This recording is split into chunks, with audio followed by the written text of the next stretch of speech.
PC crowned പുതിയൊരു വീഡിയോയിലേക്ക് ഏവർക്കും സ്വാഗതം. ഇന്നത്തെ ക്ലാസ്സിൽ നമ്മൾ LP-UPയുമായി ബന്ധപ്പെട്ടിട്ടുള്ള ഒരു ന്യൂസാണ് നിങ്ങളുടെ അടുത്ത് ഷെയർ ചെയ്യാനുള്ളത്. LP-UPയുടെ ഇൻ്റർവ്യൂ ഡേറ്റ്, അതുപോലെ തന്നെ LP-UPയുടെ മാർക്ക് പുനഃപരിശോധനയുമായി ബന്ധപ്പെട്ടിട്ടുള്ളതും എല്ലാ ജില്ലകളുടെയും കട്ട് ഓഫും ടോട്ടൽ കാൻഡിഡേറ്റ്സും ഒക്കെ ഒന്ന് ഓവറോൾ വിശകലനമാണ് ഇന്നത്തെ വീഡിയോയിൽ നമ്മൾ ചെയ്യാൻ പോകുന്നത്. അപ്പോൾ ആദ്യമായിട്ട് ചാനൽ കാണുന്ന കൂട്ടുകാരുണ്ടെങ്കിൽ സബ്സ്ക്രൈബ് ചെയ്ത് സപ്പോർട്ട് ചെയ്യണം. LP-UP മിഷൻ 2026-27 ക്ലാസ്സുകൾ നമ്മൾ ആരംഭിച്ചിട്ടുണ്ട്. നമുക്കതിനൊരു വാട്സപ്പ് ഗ്രൂപ്പുണ്ട്. ഗ്രൂപ്പിൻ്റെ ലിങ്ക് ഡിസ്ക്രിപ്ഷൻ ബോക്സിൽ കൊടുത്തിട്ടുണ്ട്.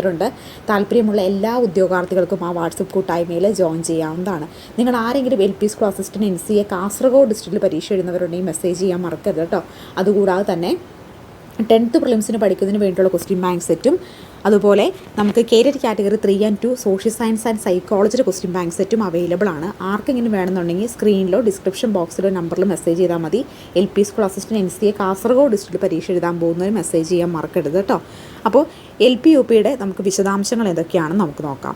LP-UP അധ്യാപക നിയമനം അഭിമുഖത്തിന് ഒരുക്കം തുടങ്ങി. അപ്പോൾ അഭിമുഖത്തിന് ഇൻ്റർവ്യൂവുമായി ബന്ധപ്പെട്ടുള്ള ഒരുക്കങ്ങളൊക്കെ സ്റ്റാർട്ട് ചെയ്യുകയാണ്. ഏപ്രിൽ മെയ് മാസങ്ങളിൽ അഭിമുഖത്തിന് സാധ്യത. നിയമനത്തിലുള്ള ചുരുക്കപ്പട്ടികയിൽ ഇത്തവണ 12,082 പേരെ ഉൾപ്പെടുത്തിയിട്ടുണ്ട്. UPSTയിലാണെങ്കിൽ ചുരുക്കപ്പട്ടികയിൽ 9,033 പേരുമുണ്ട്. രണ്ട് വിഭാഗത്തിലും ആകെ എണ്ണത്തിൽ ഇത്തവണ കുറവുണ്ട്. ചില ജില്ലകളിൽ LP-UP വ്യത്യാസമില്ലാതെ ഉദ്യോഗാർത്ഥികൾ കൂടുതലുണ്ടെങ്കിലും പൊതുവായി ചെറിയ പട്ടികകളാണ് പ്രസിദ്ധീകരിച്ചത്. നിയമനങ്ങൾ കുറഞ്ഞതും തസ്തിക നിർണയ നടപടികൾ വൈകുന്നതുമാണ് കാരണം. രേഖ പരിശോധനയ്ക്ക് ശേഷമായിരിക്കും അഭിമുഖം നടത്തുക. ഏപ്രിൽ മെയ് മാസങ്ങളിൽ അഭിമുഖം നടക്കുമെന്നാണ് പ്രതീക്ഷിക്കുക. അതിനുള്ള നീക്കം ആരംഭിച്ചിട്ടുണ്ട്. നിലവിൽ UP റാങ്ക് പട്ടികയിൽ 2025 ഒക്ടോബർ വരെ കാലാവധിയുണ്ട്. അപ്പോൾ നിലവിലുള്ള റാങ്ക് പട്ടികയിൽ എന്ന് വരെ കാലാവധിയുണ്ട്? 2025 ഒക്ടോബർ വരെ കാലാവധിയുണ്ട്. ഫോർ എക്സാമ്പിൾ 2025 ഒക്ടോബർ ഒരു ഉദാഹരണമാണ് കേട്ടോ പറയുന്നത്. അപ്പോൾ 2025 ഒക്ടോബർ വരെയാണ് നിലവിലെ റാങ്ക് പട്ടികയുടെ കാലാവധി. അതായത് ഇപ്പോൾ അപ്പോയിൻമെൻറ്റ് നടന്നുകൊണ്ടിരിക്കുന്ന റാങ്ക് പട്ടികയുടെ കാലാവധി 2025 ഒക്ടോബറാണ്. അപ്പോൾ 2025 ഫോർ എക്സാമ്പിൾ 2025 ഒക്ടോബർ 10-ാം തീയതി റാങ്ക് ലിസ്റ്റ് അവസാനിക്കുകയാണെങ്കിൽ നെക്സ്റ്റ് വീക്ക്, അതായത് ഒരു 20-ാം തീയതി ഒക്കെ ആകുമ്പോഴത്തേനും പുതിയ റാങ്ക് ലിസ്റ്റ് നിലവിൽ വരും. PSCയുടെ ഒരു പുതിയ ഒരു പാറ്റേൺ അനുസരിച്ച്, ഒരു 1.5 വർഷമായിട്ട് PSC ഫോളോ ചെയ്യുന്ന പാറ്റേൺ അനുസരിച്ച് ഒരു റാങ്ക് പട്ടിക അവസാനിക്കുന്ന നെക്സ്റ്റ് വീക്ക് അടുത്ത റാങ്ക് പട്ടിക നിലവിൽ വരും. അങ്ങനെയാണെങ്കിൽ ഇപ്പോൾ നമ്മുടെ ഈ ഒരു ഇൻ്റർവ്യൂ ഒക്കെ നടക്കാൻ പോകുന്ന ഇപ്പോൾ റിസൾട്ട് വന്നിട്ടുള്ള ഈ പരീക്ഷ ഉണ്ടല്ലോ, 2024 നടന്ന ഈ പരീക്ഷ. അപ്പോൾ ഇതിൻ്റെ റാങ്ക് ലിസ്റ്റ് എപ്പോൾ വരും? റാങ്ക് ലിസ്റ്റ് നിലവിൽ 2025 ഒക്ടോബർ എന്നാണോ കൃത്യം ഡേറ്റിന് ഇതിനു മുമ്പുണ്ടായിരുന്ന പരീക്ഷയുടെ റാങ്ക് ലിസ്റ്റ് അവസാനിക്കുന്നത്, അതിന് നെക്സ്റ്റ് വീക്ക് നിലവിൽ വരും. അപ്പോൾ എന്തായാലും അതിന് മുമ്പൊക്കെ ഇൻ്റർവ്യൂ ഉണ്ടാവും. അപ്പോൾ ഈ ഒക്ടോബറിൽ പുതിയ റാങ്ക് ലിസ്റ്റ്, ഇപ്പോൾ നടന്ന പരീക്ഷയുടെ റാങ്ക് ലിസ്റ്റ് നിലവിൽ വരുമ്പോൾ അത് കഴിഞ്ഞിട്ട് ആ റാങ്ക് ലിസ്റ്റിൻ്റെ കാലാവധി 3 വർഷമായിരിക്കും.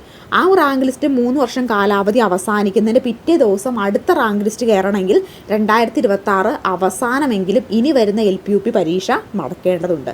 അപ്പോൾ 2026 അവസാനം ഡിസംബറിൽ നോട്ടിഫിക്കേഷൻ വന്ന് 2027 ജൂൺ ജൂലൈയിൽ പരീക്ഷ നടക്കാനാണ് സാധ്യതയുള്ളത് കേട്ടോ.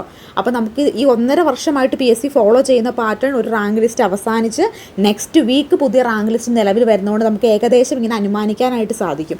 അപ്പോൾ നിങ്ങൾ ഈ തവണ പരീക്ഷ എഴുതാൻ പറ്റാത്ത, അല്ലെങ്കിൽ പരീക്ഷയുടെ ലിസ്റ്റിലിടുന്ന മെയിൻ ലിസ്റ്റിലോ ഷോർട്ട് ലിസ്റ്റിലോ ഒന്നും ഇടപെടാൻ കഴിയാത്ത ഉദ്യോഗാർത്ഥികൾ എന്ത് ചെയ്യുക?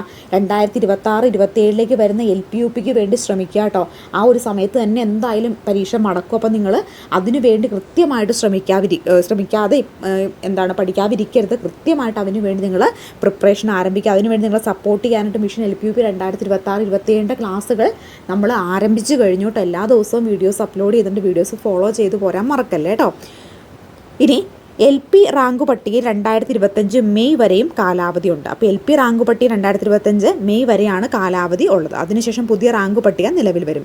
LPയിലും UPയിലും ഏറ്റവും വലിയ റാങ്ക് പട്ടിക മലപ്പുറം ജില്ലയുടേതാണ്. LPയിൽ ഇവിടെ 3066 പേരും UPയിൽ 1330 പേരുടെയുമാണുള്ളത്. 301 പേരുള്ള ഇടുക്കി ചുരുക്കപ്പട്ടികയാണ് LP വിഭാഗത്തെ ഏറ്റവും ചെറുത്. UPയിലാകട്ടെ 228 പേരുള്ള പത്തനംതിട്ടയും റാങ്ക് പട്ടിക പ്രസിദ്ധീകരിച്ച ശേഷമേ ഉദ്യോഗാർത്ഥികളുടെ മാർക്ക് പുനഃപരിശോധനയ്ക്കും ഉത്തരക്കടലാസ് പകർപ്പിനും അപേക്ഷ നൽകാനാവൂ. അപ്പോൾ പട്ടിക പ്രസിദ്ധീകരിച്ച ശേഷമേ ഉദ്യോഗാർത്ഥികൾക്ക് മാർക്ക് പുനഃപരിശോധനയ്ക്കും ഉത്തരക്കടലാസ് പകർപ്പിനും അപേക്ഷിക്കാനായിട്ട് സാധിക്കുകയുള്ളൂ. അപ്പോൾ LP-UP അധ്യാപക ചുരുക്കപ്പട്ടിക നമുക്ക് നോക്കാം. തിരുവനന്തപുരം ജില്ലയിലെ മുഖ്യ പട്ടികയിൽ 580 പേരും ഉപപട്ടികയിൽ ജില്ലയിൽ 563 പേരും, അങ്ങനെ 1143 പേരാണ് തിരുവനന്തപുരം ജില്ലയിൽ മൊത്തമുള്ളത്. കട്ട് ഓഫ് വന്നേക്കുന്നത് 41.67 കേട്ടോ. ഇനി കൊല്ലം ജില്ലയിൽ മുഖ്യ പട്ടികയിൽ 481 പേരും ഉപപട്ടികയിൽ 450 പേരും, ആകെ 931 പേരാണ് കൊല്ലം ജില്ലയിൽ പട്ടികയിലുള്ളത്. 43.67 കട്ട് ഓഫ്. ആലപ്പുഴ ജില്ലയിൽ മുഖ്യ പട്ടികയിൽ 264 പേരും ഉപപട്ടികയിൽ 257 പേരും, ആകെ 521 പേരും.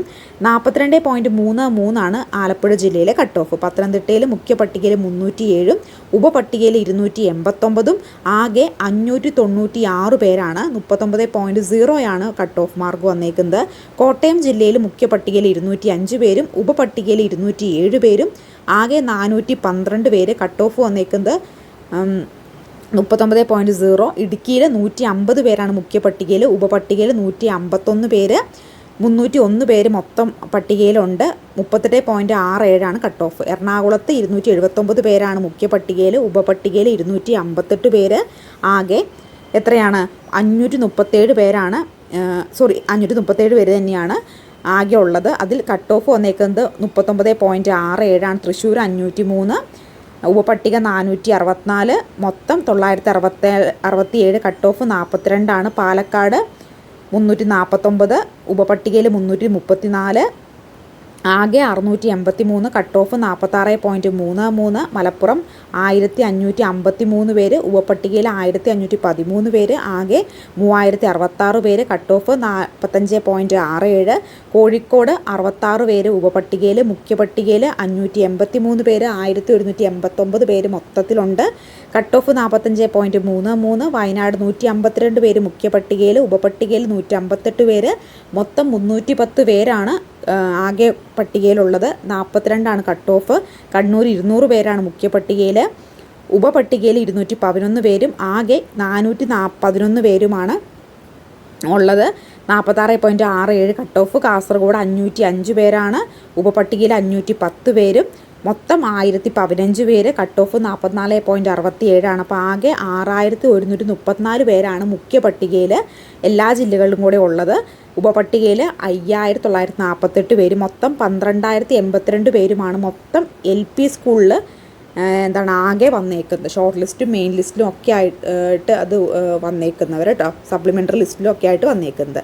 ഇനി UP സ്കൂൾ അധ്യാപക പട്ടികയുടെ തസ്തികയുടെ ഇവിടെ കൊടുത്തിട്ടുണ്ട്. കട്ട് ഓഫ് കൊടുത്തേക്കുന്നത് തിരുവനന്തപുരം 62.33, കൊല്ലം 65.33, ആലപ്പുഴ 61.33, പത്തനംതിട്ട 55.33, കോട്ടയം 59, ഇടുക്കി 57, എറണാകുളം 61.67, തൃശ്ശൂർ 62.67, പാലക്കാട് 64.33, മലപ്പുറം 66.33, കോഴിക്കോട് 66.33, വയനാട് 62.33, കണ്ണൂർ 65, കാസർഗോഡ് 662.0. അപ്പോൾ ഇത്രയുമാണ് വിവിധ ജില്ലകളുടെ UP സ്കൂൾ ടീച്ചറിൻ്റെ കട്ട് ഓഫ് മാർക്ക് വന്നേക്കുന്നത്. ഉപപട്ടികയിലും മെയിൻ പട്ടികയിലുമുള്ള ആളുകളുടെ എണ്ണം ഇവിടെ കൊടുത്തിട്ടുണ്ട് കേട്ടോ. അപ്പോൾ ഇത്രയുമാണ് ഇതിനെക്കുറിച്ച് ഉള്ള ഡീറ്റെയിൽസ് നമ്മൾ നോക്കിയിട്ടുള്ളത്. അപ്പോൾ LP UP അധ്യാപക നിയമനത്തിൽ ഏപ്രിൽ മെയ് മാസങ്ങളിലായിട്ട് അഭിമുഖം ഉണ്ടാവും. അപ്പം നിങ്ങൾ കൃത്യമായിട്ട് അഭിമുഖത്തിന് പങ്കെടുക്കുന്നവർ നല്ല രീതിയിൽ പ്രിപ്പറേഷൻ ചെയ്തുകൊണ്ട് ഇൻ്റർവ്യൂവിന് പോവുക. കാരണം ഇൻ്റർവ്യൂ എന്ന് പറയുന്ന കടമ്പ അത് വളരെ ഇമ്പോർട്ടൻ്റ് ആയിട്ടുള്ളതാണ്. പ്രത്യേക അധ്യാപക മേഖലയിലും പ്രത്യേകം ഒരു നമുക്ക് എന്താണോ ഒബ്ജക്റ്റീവ് പരീക്ഷയുടെ പ്രാധാന്യം, അതുപോലെ തന്നെ ഇൻ്റർവ്യൂവിന് ഈക്വൽ പ്രാധാന്യമുണ്ട്. അപ്പോൾ നിങ്ങൾ കൃത്യമായിട്ട് എല്ലാ കാര്യങ്ങളും പഠിച്ചിട്ട് പോവുക. പ്രത്യേകിച്ച് സമകാലീന സംഭവങ്ങൾ നന്നായിട്ട് അറിഞ്ഞിട്ട് പോകുക. കാരണം അധ്യാപകൻ അല്ലെങ്കിൽ അധ്യാപക എന്ന് പറയുമ്പോൾ നമ്മുടെ ചുറ്റുപാടും നടക്കുന്ന കാര്യങ്ങളെക്കുറിച്ച് നമുക്ക് നല്ല നോളജ് വേണമല്ലോ. ഇപ്പോഴത്തെ വിദ്യാഭ്യാസ നയങ്ങളെക്കുറിച്ചും ഒക്കെ നിങ്ങൾക്ക് നല്ലൊരു അറിവുണ്ടാവണം. അതിനുവേണ്ടി എല്ലാ കാര്യങ്ങളും സെർച്ച് ചെയ്ത് പഠിച്ചിട്ട് പോവുക. നല്ലൊരു ക്ലാസ് പ്രിപ്പയർ ചെയ്തിട്ട് പോവുക. ഒരു ക്ലാസ് ഡെമോൺസ്ട്രേറ്റ് ചെയ്ത് എടുക്കാനുണ്ടാകും തീർച്ചയായിട്ടും. അപ്പോൾ ഒരു ടോപ്പിക്ക് വ്യക്തമായിട്ട് പഠിച്ചിട്ട് പോവുക. ചിലപ്പോൾ അവർ തന്നെ ടോപ്പിക്ക് തരുമായിരിക്കും ചെയ്യുന്നത്. ചിലപ്പോൾ നമ്മുടെ ഇഷ്ടമുള്ള ടോപ്പിക്ക് എടുക്കാനായിരിക്കും പറയുന്നത്. എന്തു തന്നെ ആയാലും ഒരു ടോപ്പിക്ക് നല്ല രീതിയിൽ വൃത്തിയായിട്ട് നല്ല രീതിയിൽ അതിനെക്കുറിച്ച് നല്ല ആഴത്തിലുള്ള അറിവുമായിട്ട് പോവുക കേട്ടോ. അപ്പോൾ ആദ്യമായിട്ട് ചാനൽ കാണുന്ന കൂട്ടുകാരുണ്ടെങ്കിൽ ഒന്ന് സബ്സ്ക്രൈബ് ചെയ്ത് സപ്പോർട്ട് ചെയ്യാൻ മറക്കല്ലേ. LP UPയുടെ ഇൻ്റർവ്യൂവുമായി ബന്ധപ്പെട്ടിട്ട് ഡീറ്റെയിൽഡ് വീഡിയോ ഉണ്ടെങ്കിൽ വേണമെന്നുണ്ടെങ്കിൽ നമ്മൾ ചെയ്യുന്നതായിരിക്കും കേട്ടോ. അപ്പോൾ ഇൻ്റർവ്യൂവുമായി ബന്ധപ്പെട്ട് ആർക്കെങ്കിലും വീഡിയോ വേണമെങ്കിൽ കമൻറ്റ് ചെയ്താൽ മതി കേട്ടോ.